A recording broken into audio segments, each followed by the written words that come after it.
جو بندہ بھی تہجد کی نماز کو باقاعدگی کے ساتھ پڑھتا ہے، اللہ تبارک و تعالیٰ اس کے دل کو نورانی فرماتے ہیں اور اس کو عبادت کا شوق اور ذوق عطا فرما دیتے ہیں۔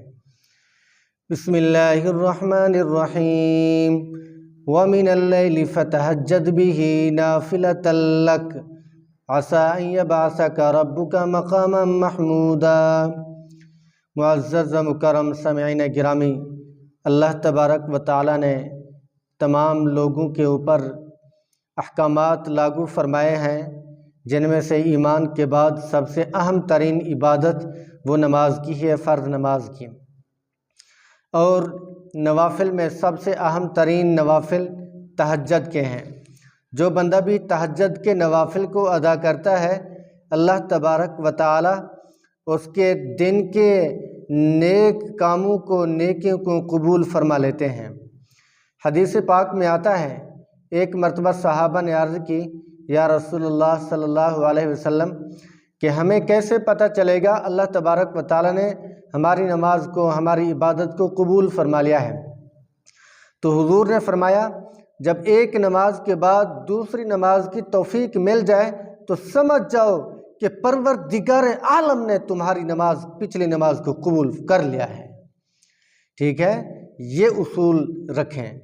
جو بندہ نماز نہیں پڑھتا، آپ دیکھیں وہ اللہ سے دور ہوتا جا رہا ہے، وہ ایک قدم دور ہوتا جا رہا، حتیٰ کہ گناہوں کی دلدل میں پھنس جاتا ہے، گناہوں کے اندر ایسے گھر جاتا ہے تو اس کو نصیحت کرنا ایسے ہے جیسے پتھر کو نصیحت کرنا ہے۔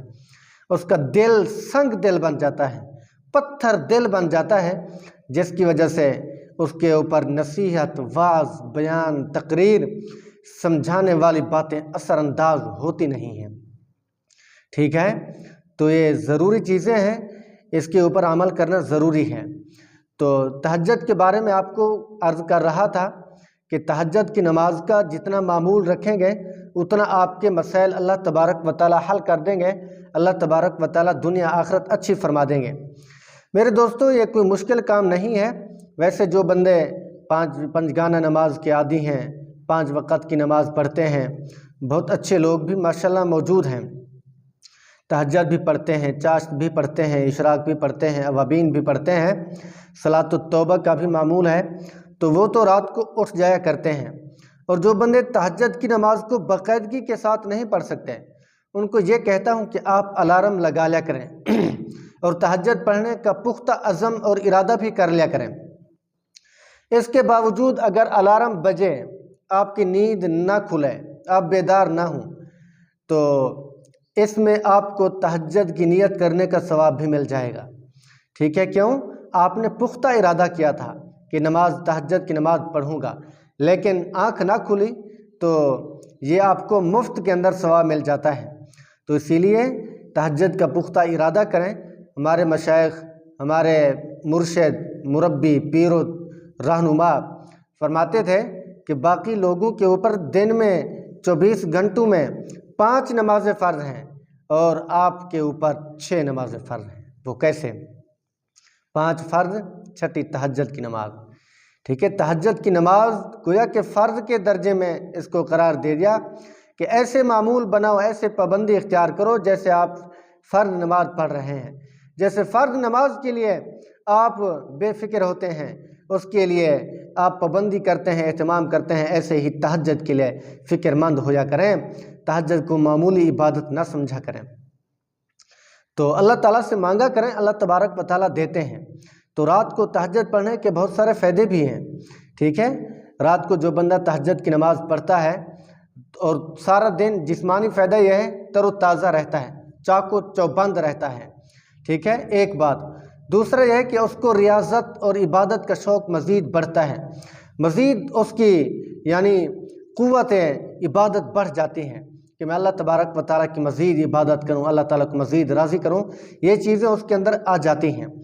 تو اسی لیے ضروری ہے کہ آدمی تہجد کی عادت بنا لے، اللہ تعالیٰ سے اپنے گناہوں کی بخشش کروائیں۔ اللہ تعالیٰ دینے والے ہیں، ہم مانگنے والے تو بنے نا۔ ہم کہیں ہم مانگے بھی نہ، سوئے رہیں، نماز بھی نہ پڑھیں، قرآن بھی نہ پڑھیں اور کوئی نیک کام بھی نہ کریں، ایسے اللہ راضی ہو جائے؟ ایسے کبھی نہیں ہو سکتا۔ جب تک کہ ہم اللہ تعالیٰ کے در پہ آئیں گے نہیں، اللہ تعالیٰ سے معافی مانگیں گے نہیں، اس وقت تک ہمارے لیے کوئی یعنی اللہ تبارک و تعالیٰ خیر کرنے والا نہیں ہے۔ تو اسی لیے محنت کرنی پڑتی ہے۔ دیکھیں صحابہ کرام کیسے محنت کرتے تھے، دن کو عبادت، دن کو جہاد، روٹی بھی بھوکی سوکھی کھاتے تھے، کھانے پینے کی بھی خاص اشیاء موجود نہیں تھی، کوئی اچھی خوراک موجود نہیں، ایک کھجوریں کھا لیا کرتے تھے، پانی پیلا کرتے تھے، دن بھر جنگ بھی لڑتے تھے، گزارا بھی کرتے تھے، اور وہی صحابہ راتوں کو تہجد کی نماز بھی پڑھا کرتے تھے۔ تو اسی لیے تہجد کی نماز صحابہ کرام کی اور حضور کی سنت ہے۔ جب حضور معصوم ہونے کے باوجود بھی تہجد کی نماز پڑھیں تو ہم کیوں نہ پڑھیں بھائی؟ ہمارے تو گناہوں کے انبار ہیں، کتنے گناہ ہمارے اندر موجود ہیں، چغل خوری بھی موجود ہے۔ اگر دن بھر میں ہم اپنے گناہوں کا حساب کر لیں تو نیکیوں سے ہمارے گناہ زیادہ ہو جائیں گے، نیکیاں کم ہوں گی اور گناہ ہمارے زیادہ ہو جائیں گے۔ ایک بزرگ کہتے ہیں کہ میں جب رات کو سویا کرتا تھا، جیسے مزدور آدمی اپنی مزدوری کا حساب کرتا ہے، مزدور آدمی جب محنت مزدوری کرتا ہے، جب شام کا وقت ہوتا ہے تو اپنے گھر آ کے بیٹھتا ہے، حساب لگاتا ہے کہ آج میں نے فلاں فلاں کام کیا، فلاں سے اتنے پیسے ملے، فلاں جگہ سے اتنے پیسے ملے، تو یہ سارے حساب کتاب کرنے لگتا ہے، اپنی دنیا کی قیمت کو جمع کرتا ہے، حساب کرتا ہے۔ تو ایک بزرگ فرماتے ہیں کہ میں رات کو حساب لگایا کرتا تھا کہ آج کے دن میں نے کتنی نیکیاں کی، کتنے گناہ کیے۔ تو اگر نیکیاں زیادہ ہوتی تھی تو وہ خوش ہوتے تھے کہ آج میں نے نیکیاں زیادہ کما لی ہیں، میں جنت کو گویا کہ کما رہا ہوں، جنت کو اچھا کر رہا ہوں، جنت کے محلات کو مزید یعنی ترقی یافتہ کر رہا ہوں۔ تو وہ بزرگ رات کو اپنے اعمالوں کا حساب لیا کرتے تھے۔ تو اسی لیے ہم بھی اگر کوشش کریں کہ دن کے اندر جتنی اعمال ہیں، جو کچھ بھی کریں، جو کچھ بھی بولیں، شام کو جب عشاء کا وقت ہو، عشاء کے بعد سونے کا وقت ہو تو 5-10 منٹ نکال لیں اور حساب کریں، یار آج میں نے فلاں کام کیا تھا، فلاں کام اچھا تھا یا اچھا نہیں تھا، جائز تھا یا جائز نہیں تھا، اور گناہ تھا یا گناہ نہیں تھا۔ آج میں نے فلاں آدمی کو فلاں بات کی ہے، وہ بات کیسی تھی، بات شریعت میں جائز تھی یا نہیں تھی، اس کی غیبت تو نہیں تھی، کسی کی چغل خوری تو نہیں کی۔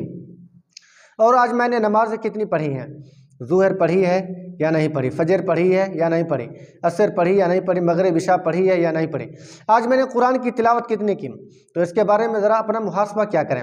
تو وہ محاسبہ کیا کرتا تھا کہ آج میں کون سی نیکی کی ہے، کون سا گناہ کیا ہے، تو رات کو گویا کہ حساب کر لیتے تھے کہ شاید موت آ جائے تاکہ مجھے پتہ تو چل جائے کہ آج رات میں جنت میں جانے والا ہوں یا جہنم میں جانے والا ہوں۔ یا اگر گناہ زیادہ ہوتے تھے تو مزید رات کو تسبیحات پڑھتے تھے تاکہ میری نیکیاں زیادہ ہو جائیں اور گناہ میرے کم ہو جائیں، آخرت میں جب اعمال تلیں گے تو میرا نیکیوں والا پلہ بھاری ہو جائے، گناہوں والا کم ہو جائے، تاکہ میرا جنت کا فیصلہ ہو جائے۔ ٹھیک ہے؟ تو اس لیے ہمیں ان چیزوں کا محاسبہ کرنا چاہیے بھائی، اس کے بغیر ہماری آخرت نہیں بننے والی، اس کے بغیر ہم ترقی یافتہ نہیں ہونے والے، بلکہ ہم دنیا میں خسارے میں ہوں گے، آخرت میں بھی خسارے میں ہوں گے۔ آج ہم نے پڑھا کہ جب بندہ قبر میں جاتا ہے نا تو اعمال کا سکہ چلتا ہے۔ دنیا میں تو پیسوں کا سکہ، دراہم دنانیر کا، روپے پیسوں کا سکہ چلتا ہے، لیکن جو ہی اس کی روح نکلتی ہے، جو ہی قفس سے روح پرواز کرتی ہے تو فوراً اعمال کا سکہ چلنے لگ جاتا ہے۔ ٹھیک ہے؟ تو یہ قبر کے اندر اعمال کا سکہ چلے گا۔ آپ کو یہ بھی پتہ ہونا چاہیے کہ جتنی بلائی ہیں، جتنی یعنی تکلیف دہ چیزیں ہیں، ساری کی ساری زمین میں ہیں۔ آپ دیکھیں بچھو بھی زمین میں، سانپ بھی زمین میں، اور بڑی بڑی بلائیں بھی زمین میں ہوتی ہیں، پانی اور زمین میں۔ تو اسی لیے ہمیں چاہیے ہم اللہ تبارک و تعالیٰ کی عبادت میں اپنی زندگی کو گزاریں، اپنی زندگی کو صرف کریں۔ اور دوسری بات یہ ہے، جو آدمی تہجد کو باقاعدگی کے ساتھ پڑھتے ہیں ان کے لیے ایک خاص مشورہ بھی ان کو دیتا ہوں کہ جب تہجد کی نماز پڑھ لیں تو آپ ایک تسبیح استغفار کی اور ایک تسبیح درود پاک پڑھ لیں۔ تہجد پڑھنے کے بعد دعا کرنے سے پہلے آپ پہلے ایک تسبیح یعنی 100 مرتبہ چھوٹا استغفار پڑھیں، استغفر اللہ، یا بڑا استغفار پڑھیں، استغفر اللہ الذی لا الہ الا هو الحی القیوم واتوب الیہ۔ اس میں توبہ بھی آ جاتی ہے، استغفار بھی آ جاتا ہے۔ یہ پڑھیں، آپ کی مرضی جو آسانی ہو۔ 100 مرتبہ ضرور پڑھیں، اس کے بعد 100 مرتبہ درود پاک پڑھیں۔ اگر وقت زیادہ ہو تو درود پاک بڑا پڑھیں، اگر وقت کم ہو تو یہ مختصر سا درود پاک اللہم صلی علی محمد یہ بھی پڑھ سکتے ہیں، صلی اللہ علیہ وسلم یہ بھی پڑھ سکتے ہیں، اور درود ابراہیمی یہ بھی پڑھ سکتے ہیں کہ اللہم صلی علی محمد وعلی آل محمد کما صلیت علی ابراہیم وعلی آل ابراہیم انک حمید مجید، اللہم بارک علی محمد وعلی آل محمد کما بارکت علی ابراہیم وعلی آل ابراہیم انک حمید مجید۔ یہ درود پاک پڑھ لیں تو بہت ہی بہتر ہے۔ اس کے بعد اپنی دعا جاری رکھیں، اس کے بعد اللہ تبارک و تعالیٰ سے گڑ گڑا کر دعائیں مانگیں، رو رو کر دعائیں مانگیں۔ یہ جب اس تسبیح کا معمول بنا لیں گے تہجد کے وقت، تہجد کے بعد، اور یہ اس کا معمول بھی آپ نے 7 دن بنانا ہے، 3 دن یا 7 دن یا 9 دن، یعنی طاق دنوں میں، طاق راتوں میں اس کا معمول بنا لیں گے تو انشاءاللہ العزیز میں گارنٹی کے ساتھ کہتا ہوں اس کے بعد آپ جو دعا مانگیں گے، جو اللہ سے نیک کام کے پورا کرنے کی دعائیں کریں گے، میں گارنٹی کے ساتھ کہتا ہوں، اپنے وثوق قلب کے ساتھ کہتا ہوں، اللہ تبارک و تعالیٰ 7 دنوں کے اندر اندر آپ کے کام کو پورا کر دیں گے۔ ادھر آپ تسبیح پڑھیں گے، ادھر آپ یہ کام کریں گے نیکی والا، ادھر آپ کا کام بنتا جائے گا، اسباب آپ کے قدموں میں آ جائیں گے۔ اللہ تبارک و تعالیٰ بڑے سے بڑے کام کو بھی سنوار دے گا، ناممکن کام کو بھی اللہ تبارک و تعالیٰ حل کر دیں گے۔ بھئی اللہ تبارک و تعالیٰ کے سامنے کوئی کام مشکل نہیں ہے، وَهُوَ أَهْوَنُ عَلَيْهِ، اللہ تعالیٰ کی ذات کے لیے آسان ہے، ذرا برابر کوئی مشکل کام نہیں۔ یہ ہماری نظر میں ہوتا ہے بھائی فلاں کام مشکل ہے، فلاں کام مشکل ہے، یہ بہت بڑا مسئلہ بن گیا ہے، یہ بہت بڑی مجھے مشکلات پریشانی آ چکی ہے، یہ ہماری نظر میں ہے، ٹھیک ہے؟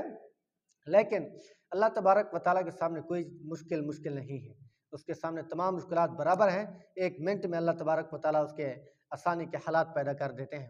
آپ دیکھتے نہیں ہیں ابراہیم علیہ السلام آگ میں چلے گئے تو اللہ تبارک و تعالیٰ نے کیسے بچا لیا بھائی؟ دیکھیں کتنی بڑی اللہ تعالیٰ کی مدد ہے۔ حضور غزوہ بدر میں 313 کو لے کر ہزاروں کے مقابلے میں ڈٹ گئے، ہزاروں کو شکست دے دی۔ صحابہ فرماتے ہیں ایک ایک صحابی کے ساتھ ساتھ 5 فرشتے لڑنے والے تھے۔ صحابی ایک جو یہ ہوتے برچے ہوتے تھے کھجوروں کے، اس کا اشارہ کرتا تھا، فرشتہ اس کافر کی گردن کو قلم کر دیتا تھا، تن سے اور دھڑ سے جدا کر دیتا تھا۔ یہ اللہ تبارک و تعالیٰ کی مدد نہیں ہے تو اور کیا ہے؟ تو ضروری ہے ہم اگر اللہ تعالیٰ کی مدد چاہتے ہیں، اللہ تبارک و تعالیٰ سے لو لگانا چاہتے ہیں تو نیکیوں کا کرنا ضروری ہے، اللہ تبارک و تعالیٰ سے مانگنا ضروری ہے۔ بدر کے موقع پہ خود سرور کونین، خود خاتم المرسلین جناب رسول اللہ صلی اللہ علیہ وسلم اللہ تبارک و تعالیٰ کے سامنے محو جستجو ہو رہے ہیں، دعا کے اندر مست ہو رہے ہیں، مگن ہو رہے ہیں، اللہ تعالیٰ سے دعائیں مانگ رہے ہیں، اللہ تو نے مدد کرنی ہے تو ہم جیت جائیں گے ورنہ ہم نہیں جیتیں گے۔ جب پیغمبر دعا مانگے کیا ہم بغیر اسباب کے جیت جائیں گے؟ بغیر اسباب کے ہمارے کام حل ہو جائیں گے؟ کبھی نہیں ہو سکتا۔ تو حضور صلی اللہ علیہ وسلم نے اسباب بھی اختیار کریں، جتنا سامان تھا وہ بھی لیا، لیکن دعا کے اوپر بھی بھروسہ کیا، اللہ تعالیٰ کی ذات کے اوپر توکل اور یقین کرتے ہوئے ڈٹ گئے، لڑائی میں چلے گئے تو اللہ تعالیٰ نے کیسی مدد کی۔ جب بندہ دیکھیں نا توکل کرتا ہے، اللہ تعالیٰ کی ذات کے اوپر بھروسہ کرتا ہے، اللہ تعالیٰ اس کے کاموں کو بنا دیتے ہیں۔ یہ کوئی مشکل کام نہیں ہے، مشکل بات نہیں ہے۔ اللہ تبارک و تعالیٰ بڑی سے بڑی مشکلات کو دور کر کے آسانی میں تبدیل کر دیتے ہیں۔ تو ہم مانگے تو صحیح، ہم مانگنے والے بنے تو صحیح، دینے والا وہ ہے، وہ دے گا، اس کے لیے کوئی مشکل نہیں ہے۔ تو یہی وظیفہ آپ کو بتانا تھا، یہی چیز آپ کو بتانی تھی۔ انشاءاللہ جو بندہ بھی کرے گا خوشیاں پائے گا، اس کے بگڑے کام آسان ہو جائیں گے، اس کی مشکلات آسان ہو جائیں گی، ناممکن کام بھی ممکن بن جائے گا۔ تو دعا کرتے ہیں اللہ تبارک و تعالیٰ ہم سب کو دین کے اوپر چلنے کی توفیق نصیب فرمائے، جو نمازی غازی ہیں ان کو تہجد کی نماز پڑھنے کی توفیق نصیب فرمائے، جو تہجد پڑھتے ہیں ان کو یہ وظیفہ جو میں نے آپ کو بتایا ہے تسبیح والا، اس کو پورا کرنے کی توفیق نصیب فرمائے۔ آخر کے اندر گزارش کروں گا کہ اگر آپ میرے چینل پر نئے ہو تو میرے چینل کو سپورٹ کریں۔ جی یہ اسلامک چینل ہے، آپ کی سپورٹ سے ہی کام چلتا ہے، آپ محبت کریں گے یہ کام چلے گا۔ سبسکرائب بھی کریں، کمنٹ بھی کریں، لائک بھی کریں، اور اس کا لنک دوستوں کے سامنے شیئر بھی کریں تاکہ زیادہ سے زیادہ سپورٹ ہو، اور جو بڑے بڑے گروپ والے ہیں ان میں شیئر کر کے دوستوں کو کہہ بھی دیں کہ اس چینل کو سپورٹ کریں۔ جی جزاکم اللہ خیرا واحسن الجزاء۔ اللہ تبارک و تعالی ہم سب کا حامی و ناصر ہو۔ السلام علیکم ورحمۃ اللہ وبرکاتہ۔